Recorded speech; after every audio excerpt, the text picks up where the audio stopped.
मित्रांनो, आपण जेव्हा मंदिरात जातो तेव्हा देवाला प्रदक्षिणा नक्की घालतो, पण प्रदक्षिणा ही फक्त चालण्याची क्रिया नाही, तर ती आपल्या जीवनाच्या केंद्रस्थानी देवाला ठेवण्याची एक साधना आहे.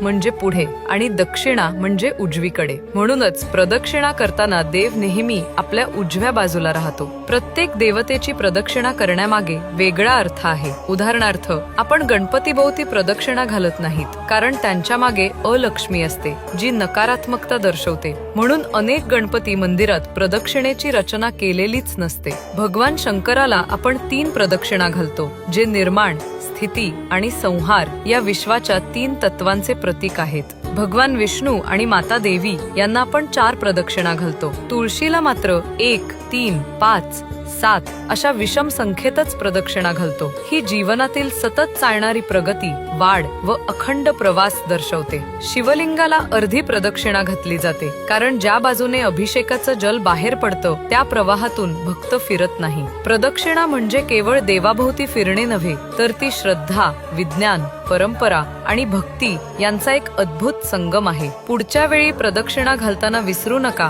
की तुम्ही फक्त देवाभोवती फिरत नाही, तर तुमचं संपूर्ण जीवन देवाभोवती फिरवत आहात.